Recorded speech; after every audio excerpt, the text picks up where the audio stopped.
साथियों नमस्कार, आप देख रहे हैं पब्लिक दस्तक। साथियों इस वक्त हम पुणे में हैं, भीमा कोरेगांव पहुंच चुके हैं और आप हमारे पीछे से देख सकते हैं कि ये त्रिवेणी नदी माना जाता है और यहाँ से इसी नदी के संभाजी महाराज की समाधि है और यहाँ पर बनते ज्ञान ज्योति आए थे। आप इस वीडियो को देखिएगा और उस संभाजी महाराज के बारे में, इतिहास के बारे में उन्होंने बताया कि कैसे क्या हुआ है। आइए आपको वीडियो दिखाते हैं। वीडियो कैसा लगा आप वीडियो को लाइक कीजिए, शेयर करिए और लाइक के बाद हाइप करिए। धन्यवाद। यह है इंद्रायणी नदी, ये भामा नदी और ये भीमा नदी त्रिवेणी संगम कहा जाता है। इसी स्थल पर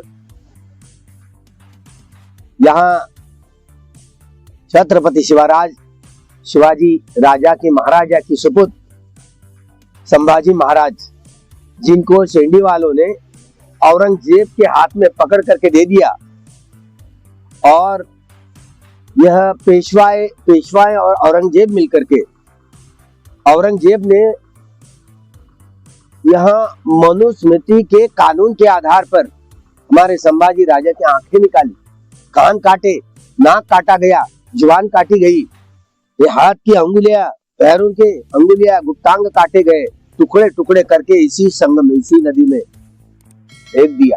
और दूसरे दिन में पेशवाओं का नहीं, वो उन्होंने पेशवाओं ने दूसरे दिन, ये सर है ना संभाजी महाराज का, वह संभाजी महाराज का सर, वो जो गुड़ी है ना स्वतंत्रता की, महाराष्ट्र के स्वतंत्रता का यह त्योहार करके गुड़ी को संभाजी महाराज का यह जो सर है लटका करके मराठे राज का, महाराष्ट्र के राज का खात्मा करते हुए पेशवाई आरूढ़ हुई। और हमारे पूर्वजों को यही लोग, ये हमारी सत्ता उल्टा पुलट करने वाले हैं, इसलिए वही हमारे पूर्वजों को गले में मटका और कमर में झाड़ू लगाया था। यह यादगार है। हमारा राज महाराष्ट्र का, यह हमारा राज था।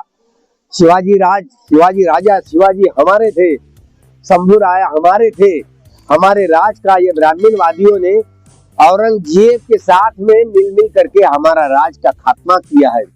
14 साल का यह राजकुमार जब महाड़ के जहाँ लेनी है उसमें 3 बार प्रदक्षिणा किए और वहां धम्म लिपि में लिखे हुए अक्षर शिवाजी राजा को पढ़ना नहीं आया, लेकिन ये शंभू तू इस पर कुछ लिख। तो उसने 14 साल का राजकुमार संभाजी, उन्होंने बुद्ध भूषण यह ग्रंथ लिखा, जिसमें राजा ने राज कैसे करना चाहिए तो कूटदंत सूत्र का आधार लेते हुए वह संस्कृत में ग्रंथ लिखा। तो रामदास स्वामी का पेट दुखने लगा, ये ऐसे कैसे, ये महारिन के लड़की, क्योंकि लखुजी राजा सिंधखेड़वाजे और उनका लड़का, उनके ये जीजा माता है, उनकी लड़की है। वो लखुजी राजा महार थे, अभी भी उनकी समाधि है ना जीजाऊ की, वही भी मारवाड़े में, अभी राजवाड़े महार गया, हमें पता नहीं, लेकिन महाराज जब शिवाजी राजा का राज्याभिषेक हुआ ना, एक भी ब्राह्मण नहीं है राज्याभिषेक में, तो उनको फिर वहां काशी में जाना पड़ा और उनको दागा भट्ट जी को बुलाना पड़ा जबरदस्ती। मतलब हाँ, अब तुम लोग नहीं आए तो हम जबरदस्ती बनाएंगे। इस तरह ये महाराष्ट्र का ये हमारा भूषण था, बुद्ध भूषण लिखने वाला। न जाने अगर यह 5 आदमी यहाँ भिजवाए थे लंका में, तो लेकिन यहाँ जो देशपांडे जी थे है ना, उन्होंने बिल्कुल उनके लोगों को जाने ही नहीं दिया। क्या किया यही पता, अलग अलग जो पुरातत्ववेत्ता थे जो अलग अलग संशोधन कर रहे हैं, अभी तक पता नहीं चला। हाँ, जिस आधार पर बुद्ध भूषण, यही इसी ग्रंथ के आधार पर बाबा साहब अम्बेडकर जी द्वारा ये प्रिंटिंग प्रेस जो नाम रखा, तो बुद्ध भूषण प्रिंटिंग प्रेस करके ही नाम रखा था। तो यह विषय ऐसे ही रहा। मान लो वह 5 लोग अगर लंका में गए होते और वो वापस आते, मोरोपंत पिंगले जी द्वारा क्या किया गया उनका पता नहीं चला। अगर वो रहते तो यह नक्शा बदल जाता था और ये बुद्ध भूषण में जो लिखा है उनके अनुसार अगर राज आता है तो बड़ा मंगल हो जाता था। लेकिन विकृत इतिहास लिखा गया और न जाने ये धर्मवीर करके, अरे कहाँ धर्मवीर, कौन से धर्म का, ये तो बुद्ध भूषण पढ़ा जाए तो सब पता चलेगा क्या लिखा है, कैसे राजा, धार्मिक राजा कैसे बनता है, लोगों का कल्याण कैसे करता है, ये सब पता चलता था।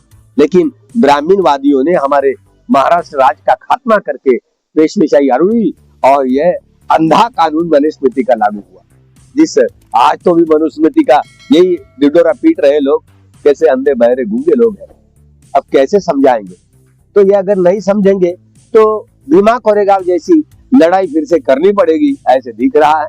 अगर ऐसा माहौल होता है तो हम भी आह्वान करेंगे, तो दूसरा एक भीमा कोरेगांव बनाएंगे और फिर से महाराष्ट्र के लोग फिर जागेंगे और फिर नया महाराष्ट्र बनाएंगे। शिवाजी महाराज के साथ जो ये हुआ है वो मुसलमानों ने किया था। यह ऑर्डर पकड़ के दिया संभाजी राजे, यही सेंडी वालों ने। इतना ही नहीं, दूसरे दिन जब मरने के बाद आंखें फोड़ी, आंखें निकाल करके, कान काट करके, नाक काट करके, जुबान काट करके, हाथ पैर काट करके, गुप्तांग काट करके, दूसरे दिन वो उनका जो सर था वो पेशवाओं के हाथ में स्वतंत्रता का दिन मनाया। और वो जो गुड़ी रहती है ना, उस गुड़ी को संभाजी राजा का सर था। इसका मतलब यह है कि मराठी राज का खात्मा करते हुए ब्राह्मण शाही आ गई और वही उन्हीं लोगों ने यह सारी जाति व्यवस्था कितनी बर्बरता, और यही लोग उथल पुथल कर सकते हैं। इसलिए हमारे पूर्वजों ने, क्योंकि यहाँ टुकड़े टुकड़े जब हुए थे संभाजी महाराज के, वो शांताबाई क्षीरसागर वो धोने के लिए आई, तो देख रही है ये संभाजी राजा के टुकड़े, चिल्लाती रही, देखो भाई कोई भी आदमी नहीं आया, लेकिन वह चिल्लाते चिल्लाते जब वड़ू पर गई, वड़ू में गोविंद गणपत गायकवाड़ और तमाम सारे अपने अपने पारंपरिक हथियार लेकर के आए, एक एक टुकड़ा जमा किया और उसमें सिला करके वहां मृतदेह अभी भी गोविंद गणपत गायकवाड़ के 7/12 के खतरे में है। समाधि अभी भी वहीं पर महारवाड़े में है। यह सच्चाई है। अच्छा हुआ कि कम से कम जो उद्धव ठाकरे जी जब मुख्यमंत्री थे, उन्होंने इस बात पर कम से कम तो होकार तो दिया कि सही बात है कि ये गोविंद गणपत गायकवाड़ जी, इन्होंने ही यह सभी संभाजी महाराजा के देह के टुकड़े इकट्ठा किए थे और वहीं पर समाधि बनवाए थे। उन दोनों मतलब सम्मति दी उन्होंने, तो आभार मानते हैं।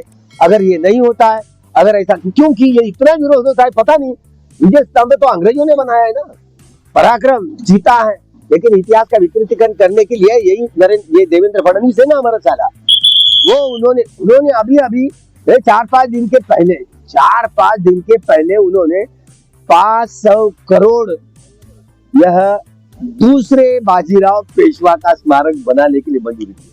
क्या आप लोग अम्बेडकरवादी लोग सच बताने में फेल हो जाते हैं और झूठ बताने में सफल हो जा रहे हैं? लेकिन अभी संविधान को भी झूठी साबित किया जा रहा है, मनुस्मृति सच साबित किया जा रहा है। यूपी में और मध्य प्रदेश में कहर ढा हो गया है, बिल्कुल युद्ध चाहे जब शुरू हो गया है और चाहे जब युद्ध हो जाएगा। इस प्रकार से अम्बेडकरवादी क्या कर रहे हो? अम्बेडकरवादी अपनी सच्चाई को बताने विफल हो रहे हैं। आए हो गए, लड़ाई चलेगी, दौर आएगा। और ये जो मनुस्मृति नई जो बनाई ना उन्हें, तो पुरानी मनुस्मृति ओरिजिनल है, वो तो गड़बड़ी करने वाली है। तो इसलिए और भी लोग जगेंगे, मनुस्मृति फिर से लोग पढ़ेंगे और भी मनुस्मृति ओरिजिनल मनुस्मृति क्या है ना, वो बोलेंगे, यहाँ का मराठा भी समाज जागृत होगा। में मैंने देखा है, आज सोशल मीडिया पे मैंने बैठ के देखा हूँ, सोशल मीडिया पे कह रहे हैं कि ये मनुस्मृति कुछ है नहीं और मनुस्मृति लेके घूम रहे हैं और उसका प्रचार कर रहे जगह। वो नकली मनुष्य, वो जो प्रचार कर रहे हैं नकली मनुस्मृति है वो। मनुस्मृति का उसके बारे में आप लोगों को करना चाहिए ना, मनुस्मृति के नहीं, मनुस्मृति उसको ओरिजिनल दिखाना चाहिए। हाँ, ओरिजिनल दिखाना चाहिए, मुद्दा बना के बात करना चाहिए। वो ओरिजिनल नहीं दिखा करके ज्यादातर वो फेक मनुस्मृति दिखा रहे हैं लोग। देश में बोलने मानसिक का अत्याचार, शोषण, दुश्मनी, गरीबी को नीचे गया है, वो भी कारण बताना चाहिए कि आखिर क्यों एक दुश्मनी के नीचे गए हैं। ये सब इस देश को बेचने वाले लोग हैं, ये सरकार, इसीलिए लोगों को गुमराह करते धर्म के नाम पर। तो ये कितने दिन तक चलेगा? लोग समझेंगे, जगेंगे, हम जागृति का ये जो चलन है ना, वो जगाएंगे लोगों को। और ये सारी चीजों की नकली मनुस्मृति लेकर के घूम रहे, असली मनुस्मृति हम दिखाएंगे, हम भी बांटेंगे असली मनुस्मृति।